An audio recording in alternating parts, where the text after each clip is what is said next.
ಈ ಒಂದು ಬೆಟ್ಟದಮ್ಮನ ಮಹಾ ಕುಂಭಾಭಿಷೇಕ ನಡೆದೇ ನಮ್ಮ Venu Srinivas TVS company owner ಅವರು ಒಂದು 40 ವರ್ಷದ ಮುಂದೆ ಒಂದು ಚಿಕ್ಕದ ಒಂದು ಇಲ್ಲಿ ಕುಂಭಾಭಿಷೇಕ ನಡೆಸಿದ್ರು.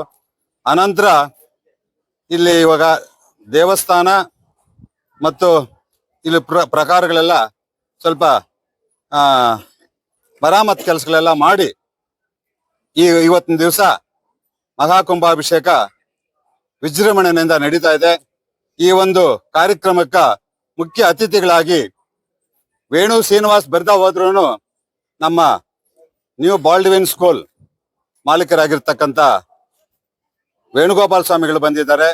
ಅದೇ ರೀತಿಯಾಗಿ ಬೃಂದಾವನ್ ಸ್ಕೂಲ್ ಮಾಲೀಕರಾಗಿರ್ತಕ್ಕಂಥ BL ಶೇಖರ್ ಅವರು ಬಂದಿದ್ದಾರೆ.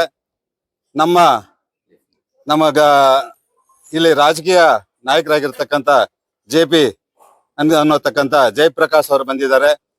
ಈ ಒಂದು ಕಾರ್ಯಕ್ರಮವನ್ನ 3 ದಿವಸ ಇಲ್ಲೇ ಇದ್ದು SCB ವಿಜಯ್ ಅವರು ನಡೆಸ್ಕೊಡ್ತಾ ಇದ್ದಾರೆ. ಅನ್ನದಾನ ಕಾರ್ಯಕ್ರಮಗಳಾಗಿರ್ಬೋದು, ನೀರ್ ಸೌಕರ್ಯಗಳಾಗಿರ್ಬೋದು, ಇಲ್ಲಿ ಟ್ರಸ್ಟ್ನವರೆಲ್ಲ ಮಾಡಿದ್ದಾರೆ.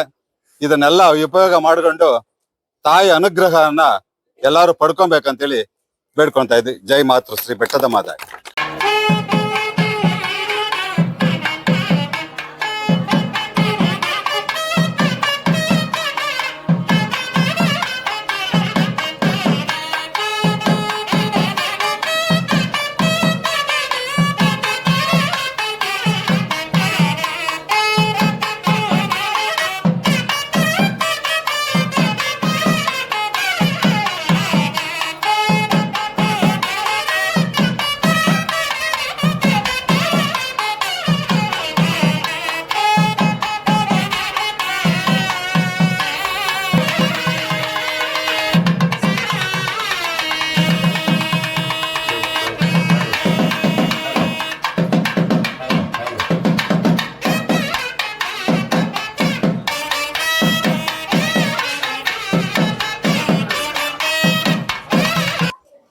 ಓಂ ಶಕ್ತಿ ಮಹಾಶಕ್ತಿ.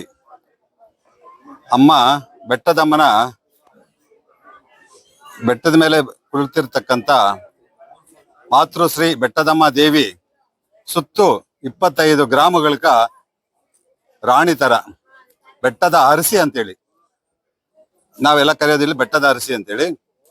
ಅಮ್ಮನು 20 ಗ್ರಾಮಕ್ಕ ಕುಲದೇವತೆ ಆಗಿ ಎಲ್ಲಾರನ್ನು ಕಾದು ಇಲ್ಲಿ ಬಂದಿರತಕ್ಕಂತ ಎಲ್ಲ ಭಕ್ತರಿಗೂ ತಾಯಿ ಒಳ್ಳೇದ್ ಮಾಡ್ತಾ ಇದ್ದಾಳೆ.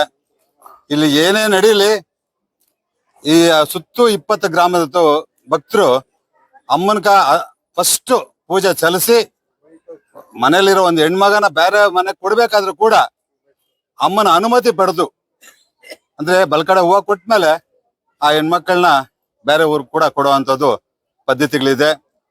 ಮಕ್ಳಾಗ್ದಿದ್ದವ್ರಕ್ಕೂ ಅಷ್ಟೇ, ಮದುವೆಗಳಾಗ್ದಿದ್ದವ್ರಿಗೂ ಅಷ್ಟೇ, ಎಲ್ಲ ತಾಯಿ ಯಾರೆಲ್ಲ ಹರಿಸ್ಕೊಂತಾರೋ ಅವ್ರಿಗೆಲ್ಲ ಒಳ್ಳೇದ್ ಮಾಡ್ತಾ ಇದ್ದಾಳೆ.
धर्मस्य ग्लानिर्भवति भारत अभ्युत्थानधर्मस्य तदात्मानं सुजान्यकम् परित्राणाय साधूनां विनाशाय च दुष्कृतां धर्म संस्थापनार्थाय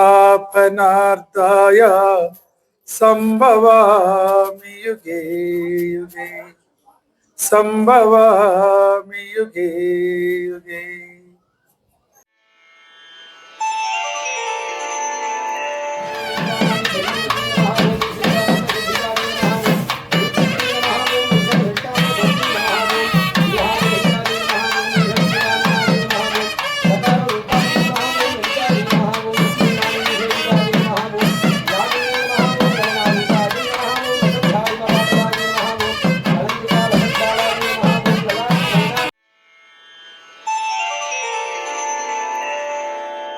ಇದೆಲ್ಲನೂ ನಾನು ಮೊನ್ನೆ ಎಲ್ಲೋ ಜಾಗದಲ್ಲಿ ಹೇಳ್ತಾ ಇದ್ದೆ. ವೇಣುಗೋಪಾಲ್ಕಿ ಮೊನ್ನೆ ಸತ್ಯಸಾಯಿ ಗುರು ಪೌರ್ಣಮಿ ದಿವಸ ಕೆಲಮಂಗಲದಲ್ಲಿ ಸತ್ಯಸಾಯಿ ಮಂದಿರ ಕಟ್ಟಿಸಿದ್ದೀನಿ. ಅದನ್ನ ನಾನೇ ನನ್ನ ಕೈಯಲ್ಲೇ ಸೇವೆ ಮಾಡಿಸ್ತಾರೆ, ಮೈಂಟೈನ್ ಮಾಡ್ತಾರೆ. ಅಲ್ಲಿ ನಾನು ಹೇಳ್ತಾ ಇದ್ದೆ, వేణుగోపాల్కి ఏమప్పా కోటేశ్వరుడు బాగుండేవాడు, ఆయనకి ఏం చేస్తాడు, ఆయన ఉన్నట్లు నేను ఉంటే చేస్తాను అంటారే. బట్ ಅದೊಂದು ಸುಳ್ಳು. ಕೋಟೀಶ್ವರುడు ಆಗೋಕ್ ಮುಂಚೆನೆ ವೇಣುಗೋಪಾಲ್ ಇದು ಮಾಡಿರೋದಕ್ಕೆ ಕೋಟೀಶ್ವರನಾಗಿರೋದು.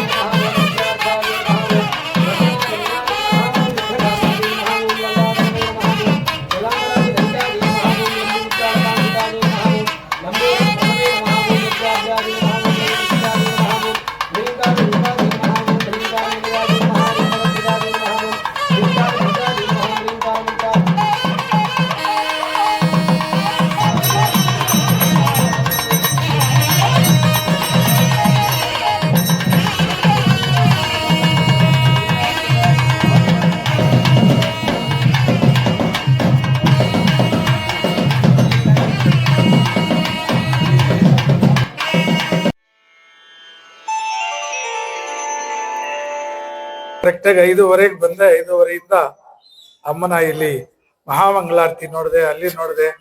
ಇದೊಂದು ಮಹತ್ತರವಾದಂತ ಪುಣ್ಯ. ಇಲ್ಲಿ ಬೆಟ್ಟದಮ್ಮ ಅಂತ ಕರೀತಾರೆ. ದೇವರು ಅಮ್ಮ ಎಲ್ಲ ಒಂದೇ.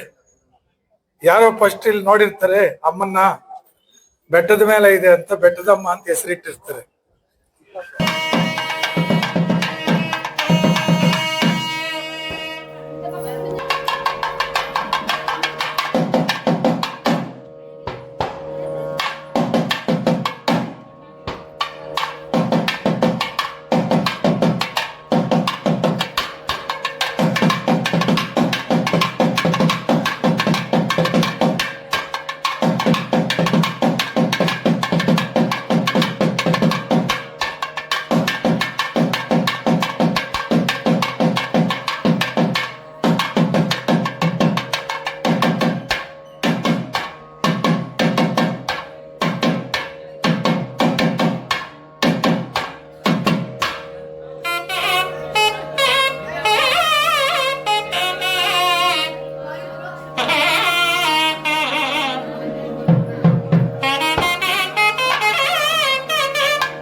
ದಿವಸ ನಾನು ಸತ್ಯಸಾಯಿ ಮಂದಿರಕ್ಕೆ ಹೋದೆ.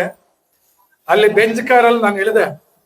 ಅಲ್ಲಿ ಯಾವನೊಬ್ಬನು ಹೇಳ್ದ, ಏನ್ ಸಾರ್ ಇಲ್ಲಿ ಬರೋರೆಲ್ಲ ದೊಡ್ಡ ದೊಡ್ಡ ಕಾರಲ್ಲಿ ಬರ್ತಾರೆ, ಬೆಂಚ್ ಕಾರಲ್ಲಿ ಬಂದಿದ್ದೀರಿ ಅಂತ ಹೇಳಿದ್ರೆ, ಇಲ್ಲಿ ಬರೋರೆಲ್ಲ ಬೆಂಚ್ ಕಾರಲ್ಲಿ ಬರೋರಲ್ಲ, ಇಲ್ಲಿ ಬಂದು ಬೆಂಚ್ ಕಾರ್ ಬಂದಿರೋದು. ನಾನು ಸತ್ಯಸಾಯಿ ಹತ್ರ ಸೈಕಲ್ ಮೋಟ್ರಲ್ಲಿ ಹೋಗಿದ್ದೀನಿ, ಫಿಯಟ್ ಕಾರಲ್ಲಿ ಹೋಗಿದ್ದೀನಿ, ಅಂಬಾಸಿಡರ್ ಅಲ್ಲಿ ಹೋಗಿದ್ದೀನಿ, ಬೆಂಜಲ್ಲೂ ಹೋಗಿದ್ದೀನಿ, ವಿಲ್ ಫೈರ್ ಅಲ್ಲಿ ಹೋಗ್ತೀನಿ. ಅದು ಬೇರೆ. ಅವಾಗ ಅವ್ರಿಗೆ ಹೇಳಿದೆ, ಇಲ್ಲಿ ಬಂದವರೆಲ್ಲ ಬೆಂಚ್ ಕಾರಲ್ಲಿ ಬರೋದಲ್ಲಯ್ಯ, ಇಲ್ಲಿ ಬಂದು ಬೆಂಚ್ ಕಾರ್ ಬಂದಿರೋದು ಅಂತ.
ಮೂರು ದಿವಸದಿಂದ ಅನ್ನದಾನ ಕಾರ್ಯಕ್ರಮಗಳು, ನೀರು ಎಲ್ಲ ಮಾಡ್ತಾ ಇದ್ರೆ ಅಂದ್ರೆ ಎಷ್ಟೋ ದುಡ್ಡು ಸಂಪಾದನೆ ಮಾಡಿ ಏನೇನಕ್ಕೂ ಖರ್ಚು ಮಾಡ್ತಾರೆ. ಬಟ್ ಇದಿದೆ ನೋಡಿ, ಇದು ಪರಮಾತ್ಮನ ಅಕೌಂಟ್ ಅಲ್ಲಿ ಹಾಕಿದ್ರೆ ಇದು ಡೆಪಾಸಿಟ್ ಆಗ್ತದೆ. ಈಗ ಹೆಂಡತಿ ಮಕ್ಕಳಿಗೆ, ನನಗೂ ಹೆಂಡತಿ ಮಕ್ಕಳು ಎಲ್ಲ ಇದ್ದಾರೆ, ನಾನು ಆಸ್ತಿ ಮಾಡಿರ್ತೀನಿ, ಅದು ಬೇರೆ. ಅವರಿಗೆ ಮಾಡೋದು ಅದು ನಮ್ ಡ್ಯೂಟಿ, ಅದರಿಂದ ಯಾವುದೇ ಪುಣ್ಯ ಬರಲ್ಲ. ಇಂಥ ಕಾರ್ಯಕ್ರಮಗಳು ಮಾಡಿದ್ರೆ ಅದು ನಮಗೆ 100% ನಮ್ಮ ಹಿಂದಿನ ಜನ್ಮಕ್ಕೆ ಪುಣ್ಯ ಡೆಪಾಸಿಟ್ ಆಗ್ತದೆ.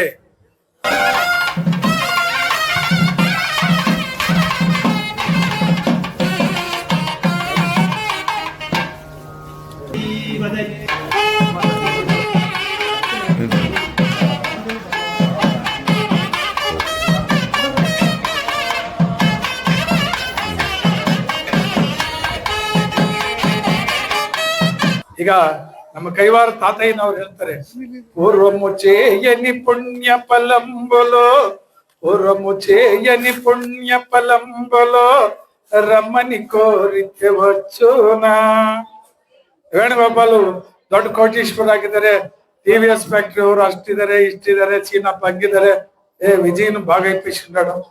ಇದೆಲ್ಲ ಹೆಂಗೆ ಅಂದ್ರೆ ಹಿಂದಿನ ಜನ್ಮದಲ್ಲೇ ಮಾಡಿರುವಂತ ಪುಣ್ಯ ಇವಾಗ ಬರ್ತದೆ.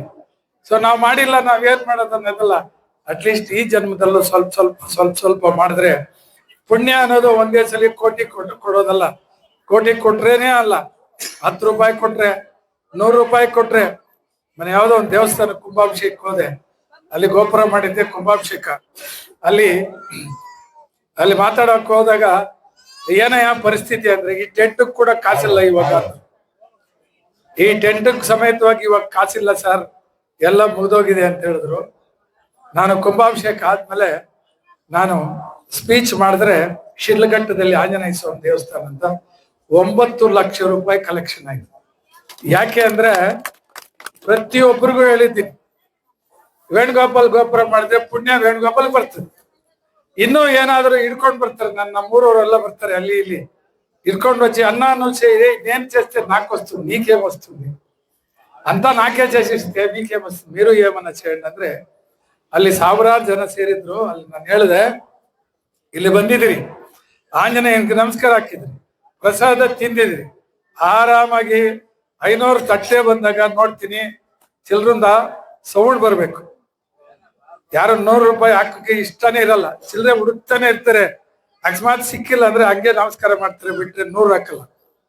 ಬಟ್ ಅದು ಪರಮಾತ್ಮನ ಒಂದು ರೆಪ್ರೆಸೆಂಟೇಟಿವ್, ಅವ್ರ ತಟ್ಟೆ ಎತ್ಕೊಂಡು ಬರೋದು. ನಾನು ಯಾವಾಗೂ 500 1000 ಹಾಕ್ತೀನಿ, ನೀವು ಅಲ್ಲಿ ಹಾಕ್ರಿ. ಅದಾದ್ಮೇಲೆ ಆಂಜನೇಯನ ಹತ್ರ ಬಂದು ಏನೋ ಕೊಡ್ದವ್ರ ಬರೀ ಕೈಯಲ್ಲಿ ಹೋದ್ರೆ ಆಂಜನೇಯ ನಿಮ್ ಜೊತೆಲಿ ಬರಲ್ಲ.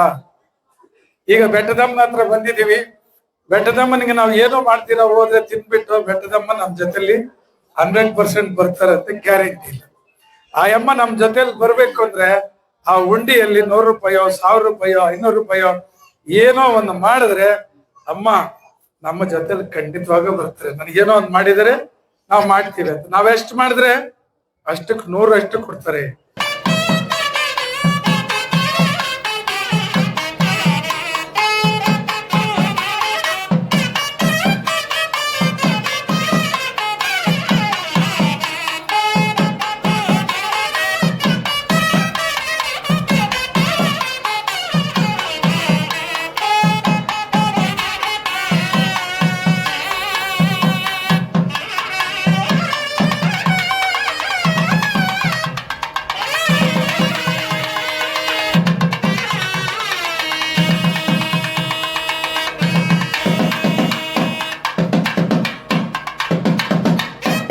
ದೇವರನ್ನೋರು ಒಂದು ನಂಬಿಕೆ. ಯಾರು ಎಷ್ಟು ನಂಬಿದ್ರೆ ಅಷ್ಟೇ ದೇವ್ರು. ನಮ್ಮ ಸತ್ಯ ಸಾಯಿಬಾಬಾ ಅವರು, ನಾನು ಅವ್ರಿಗೆ ಪರಮ ಭಕ್ತ ಆಪ್ತ. ಅವ್ರು ಯಾವಾಗ ಹೇಳಿದ್ರು, ದೇವರು ತಿರುಪತಿಯಲ್ಲಿ ಇದ್ದಾರೆ ಅಂದ್ರೆ ಅಲ್ಲಿರ್ತಾರೆ, ಧರ್ಮಸ್ಥಳದಲ್ಲಿ ಇದ್ದಾರೆ ಅಂದ್ರೆ ಅಲ್ಲಿರ್ತಾರೆ, ದೇವರು ನನ್ನ ಜೊತೆಯಲ್ಲಿ ಇದ್ದಾರೆ ಅಂದ್ರೆ ದೇವರು ನಿನ್ನ ಹತ್ರನೇ ಇರ್ತಾರೆ. ದೇವರು ಇಲ್ದಿರೋ ಜಾಗನೇ ಇಲ್ಲ. There is no place there is no god ಅಂತ. ದೇವ್ರು ಇಲ್ದಿರೋ ಅಂತ ಜಾಗನೇ ಇಲ್ಲ. ಆ ದೇವರು ಎಲ್ಲಿದ್ದಾರೆ ಅಂದ್ರೆ, ಬೆಟ್ಟದಮ್ಮನೋ ನಮ್ಮ ಜೊತೆಲಿ ಇದ್ದಾರೆ ಅಂದ್ರೆ ಖಂಡಿತವಾಗೂ ನಮ್ಮ ಜೊತೆಲಿ ಇರ್ತಾರೆ. ಇಲ್ಲಿ ಅವರಿಗೆ ನಮಸ್ಕಾರ ಮಾಡ್ಕೊಂಡು ಯಾವಾಗೂ ನಾನು ಯಾವ ದೇವಸ್ಥಾನ ಕುಂಭಾಭಿಷೇಕಕ್ಕೆ ಹೋದ್ರೇನೋ ಸುಮಾರು ಈ ಹೊಸೂರು, ಡೆಗ್ನಿಕೋಟೆ, ಆನೇಕಲ್, ಮಾಲೂರು, ಕೋಲಾರ, ಚಿಕ್ಕಬಳ್ಳಾಪುರ 72 ದೇವಾಲಯಗಳ ಜೀರ್ಣೋದ್ಧಾರ ಮಾಡಿಸಿದ್ದೀನಿ. ಇವಾಗ ಒಂದು 10 ನಡೀತಾ ಇದೆ. ಒಂದು 10 ನಡೀತಾ ಇದೆ. ಒಂದು 2-3 ಕಡೆ ರಾಜಗೋಪುರ ನಡೀತಾ ಇದೆ. ನಮ್ಮ ಗಮಲಾಪುರದ ಹತ್ರ ಕಾಡಲ್ಲಿ ದೇವರ ಬೆಟ್ಟ ಅಂತ, ಅಲ್ಲಿ ಒಂದು ರಾಜಗೋಪುರ ಆಗಿದೆ, ಪೇಂಟ್ ಆಗ್ತಾ ಇದೆ. ಬರೋ ತಿಂಗಳಲ್ಲಿ ಕುಂಭಾಭಿಷೇಕ ಆಗ್ತದೆ.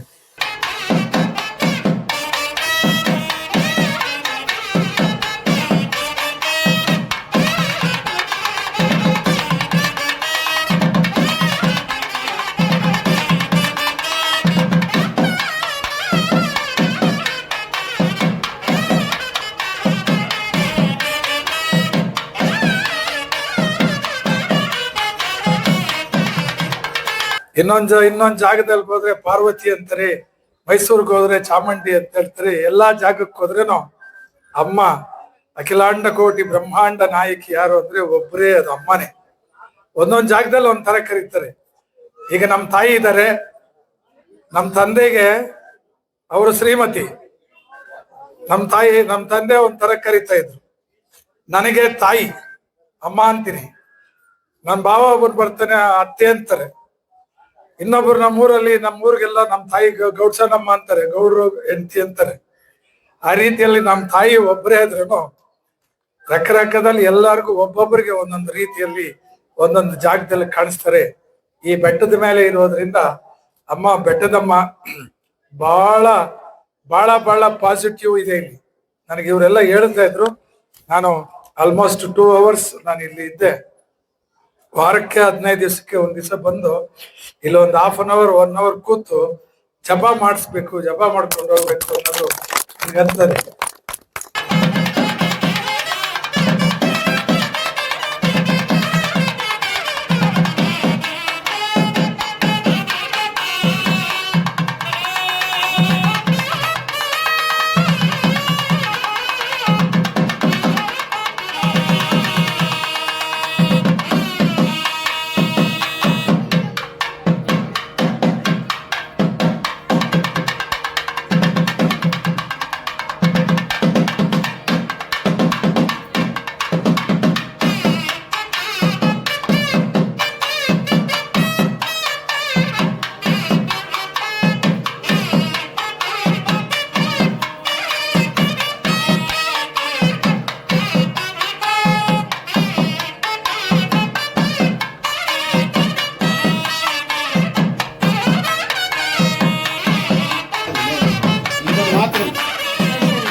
ಬೆಟ್ಟದಮ್ಮ ತಾಯಿ ಪಾದಪದ್ಮಗಳಲ್ಲಿ ವಂದಿಸುತ್ತಾ ಈ ದಿವಸ ಮಹಾಕುಂಭಾಭಿಷೇಕ ಬಹಳ ವಿಜೃಂಭಣೆಯಿಂದ ಶಾಸ್ತ್ರೋಕ್ತವಾಗಿ ನಮ್ಮ ಪುರೋಹಿತರು ಬೃಂದ ಬಹಳ ಚೆನ್ನಾಗಿ ನಡ್ಸ್ಕೊಟ್ರು.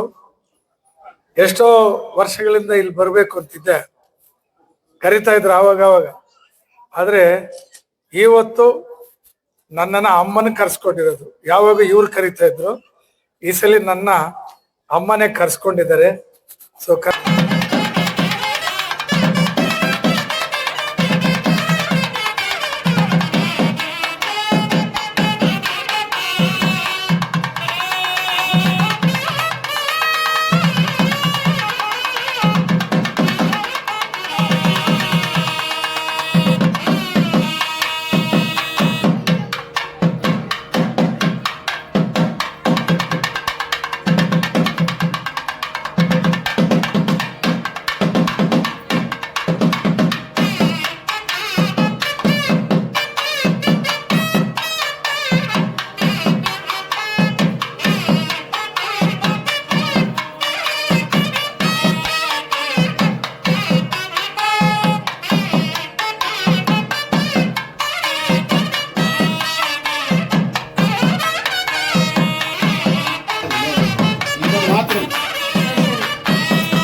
ನಾನು ನನ್ನ ಮಗಳ ಮದುವೆ ಬೆಂಗಳೂರು ಪ್ಯಾಲೇಸ್ ಅಲ್ಲಿ ಜೋರಾಗಿ ಮಾಡಿದೆ. ಈಗ ನಮ್ಮ ಹಳ್ಳಿ ಕಡೆಯಿಂದ ಜನ ಎಲ್ಲ ಬಂದ್ರು, ಚೀಫ್ ಮಿನಿಸ್ಟರ್ ಬಂದ್ರು, ನಮ್ಮವರು ತೋಟಿನೂ ಬಂದ. ಅವನು ನಮ್ಮ ಹಳ್ಳಿ ಕಡೆ ಏನೋ ಒಂದು ಕವರ್ ಕೊಡೋದು ಅಭ್ಯಾಸ. ಅವನ್ ಬಂದು, ಸ್ವಾಮಿ ತಗೊಳ್ಳಿ ಸ್ವಾಮಿ ಅಂತ 20 ರೂಪಾಯಿ ಕವರ್ ಅಲ್ಲಿ ಕೊಟ್ಟ. ಏನೋ ಭಕ್ತಿಯಿಂದ ಕೊಟ್ಟ ಅಂತ ನಾನು ತಗೊಂಡೆ, ನೋಡಿದೆ 20 ರೂಪಾಯಿ. ಕೋಟ್ಯಾಧೀಶ್ವರಗಳು ಕವರ್ ಕೊಡಲ್ಲ, ಶೇಕ್ ಹ್ಯಾಂಡ್ ಕೊಟ್ಬಿಟ್ಟು ಹಾಯ್ ಅಂತ ಹೋಗ್ತಾರೆ. ಬಟ್ ಇದು ಹಳ್ಳಿಯಲ್ಲಿ ನಮ್ದು ಒಂದು ರೂಢಿ ಇದೆ. ಸೊ ಅದೇ 20 ರೂಪಾಯಿ ತೆಗೆದು ಜೋಬಲ್ಲಿ ಇಟ್ಕೊಂಡೆ. ಸರ್ ಅವನ ಮಗಳ ಮದುವೆ ಆಯ್ತು. ಅವನ ಮಗಳ ಮದುವೆಗೆ ನಾನು ಬಂದ, ಸ್ವಾಮಿ ಕಚ್ಚುಮ್ಲವ್ನ ನೀವೇಮನ್ನ ಸೇಲ್ ಅಂದ್ರೆ, ಅವನ್ 20 ರೂಪಾಯಿ ಕೊಟ್ಟ ಅಂತ. ನಾನು 20 ಕೊಟ್ಟಿಲ್ಲ, ನಾನು 20,000 ಕೊಟ್ಟೆ. ಅದೇ ರೀತಿಯಲ್ಲಿ ದೇವರು, ಅಮ್ಮ, ಬೆಟ್ಟದಮ್ಮ ಯಾರೇ ಇರ್ಲಿ, ನಾವು ಏನು ಮಾಡಿದ್ರೆ 100 ರೂಪಾಯಿ ಮಾಡಿದ್ರೆ 1000 ರೂಪಾಯಿ ಕೊಡ್ತಾರೆ, 1000 ಮಾಡಿದ್ರೆ 1,00,000 ಕೊಡ್ತಾರೆ, 1,00,000 ಕೊಟ್ರೆ ಕೋಟಿಗಳು ಕೊಡ್ತಾರೆ, ಕೋಟಿಗಳು ಮಾಡಿದ್ರೆ 100 ಕೋಟಿ ಮಾಡ್ತಾರೆ. ಅದಕ್ಕೆ ಸಾಕ್ಷಿ ದೇವ್ರ ಮುಂದೆ ನಾನೇ ನಿಂತಿದ್ದೀನಿ, ನಾನು ನಿಂತು ಮಾತಾಡ್ತಾ ಇದ್ದೀನಿ. ನನಗೆ ಅನುಭವ, ನನ್ನ ಕೈಯಲ್ಲಿ ಸ್ವಾಮಿ ಮಾಡಿಸ್ತಾ ಇದ್ದಾರೆ, ಎಷ್ಟೋ ಮಾಡಿಸ್ತಾ ಇದ್ದಾರೆ. ಅದೇ ರೀತಿಯಲ್ಲಿ ಕೊಡ್ತಾನೆ ಇದ್ದಾನೆ. ನನ್ನ ಸ್ನೇಹಿತರೊಬ್ಬರು ಸಜ್ಜನ್ ರಾವ್ ಅಂತಿದ್ದಾರೆ, ಅವ್ರೆಲ್ಲ ದೇವಸ್ಥಾನಗಳಿಗೆ ನಾನು ಗೋಪುರ ಕಟ್ಸೋದು ಅವ್ರಿಗೆ ವಹಿಸ್ತೀನಿ. ಅವ್ರು ಹೇಳುದು, ಯಾವಪ್ಪ ವೇಣುಗೋಪಾಲ್ ಕನ್ಸ್ಟ್ರಕ್ಷನ್ ಅಂತ ಉಂಡಿಂಟೆ ಹಿಂಗ ಎಣ್ಣೆ ಕೋಟ್ಲು ಅವನು ಅಂದ್ರೆ ಮೊನ್ನೆ ಹೇಳಿದೆ ರೀ ಬುದ್ಧಿಂದ, అదంతా ఉండింటే వేణుగోపాల్ ఇంత ఇంత ఉండలే, అదంతా చేసిండే దానికి వేణుగోపాల్ ఇంత ఇంటారు. అట్లా చేస్తే ಯಾರು ಏನು ಮಾಡಿದ್ರೆ ಅದು ಪರಮಾತ್ಮ ಕೊಡ್ತಾನೆ. ಇವತ್ತು ಈ ಜಾಗಕ್ಕೆ ಕರೆಕ್ಟಾಗಿ 4 ಗಂಟೆಗೆ ಬೆಂಗಳೂರು ಬಿಟ್ಟೆ 5:15 ಇಲ್ಲಿ ಬಂದಿದ್ದೀನಿ.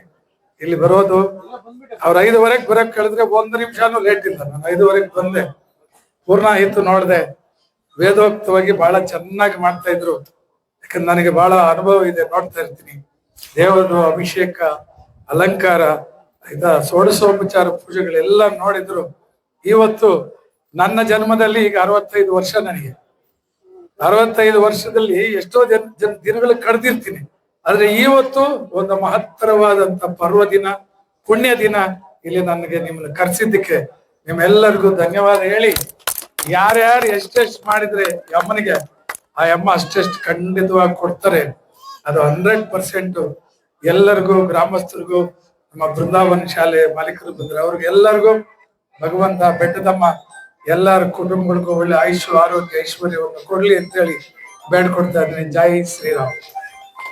ಜೈ ಮಾತೃಶ್ರೀ ಬೆಳಗಮ್ಮ ದೇವಿಯ ಆಶೀರ್ವಾದದೊಂದಿಗೆ ಈ ಆವರಣದಲ್ಲಿ ಬಂದಿರುವಂತ ಭಕ್ತಾದಿಗಳೆಲ್ಲರಿಗೂ ಕೂಡ ಅಮ್ಮನ ಆಶೀರ್ವಾದ ಇರಲಿ ಅನ್ನಂತ ಆರೈಕೆಯನ್ನ ನಮ್ಮ ಶ್ರೀ ನಮ್ಮ ವೇಣುಗೋಪಾಲ್ ಸ್ವಾಮಿ ಎನ್ನುವ ಗಣ್ಯ ವ್ಯಕ್ತಿಗಳ ಬಾಯಿಂದ ಬಂದಿದೆ. ಆ ಬಾಯಿಂದ ಬಂದ ಮಾತು ಅಮ್ಮನ ಮಾತಂತ ತಿಳಿದು ನಾವೆಲ್ಲರೂ ಕೂಡ ಅಮ್ಮನ ಆಧೀನಕ್ಕೆ ಧನ್ಯರಾಗಬೇಕಂತ ಹೇಳಿ ಈ ಸಮಯದಲ್ಲಿ ತಿಳಿದು ನಿಮಗೆ ಎಲ್ಲರೂ ಕೂಡ ಬಂದಿರೋರು ಎಲ್ಲರೂ ಕೂಡ ನನ್ನ ಧನ್ಯವಾದಗಳನ್ನು ತಿಳಿಸ್ತಾ, ನಿಮಗೆ ಎಲ್ಲರಿಗೂ ಅಮ್ಮನ ಆಶೀರ್ವಾದ ಇರಬೇಕಂತ ಹೇಳಿ ಈ ಮಾತುಗಳನ್ನು ಮುಗಿಸ್ಕೊಂತಿರ್ತೇನೆ.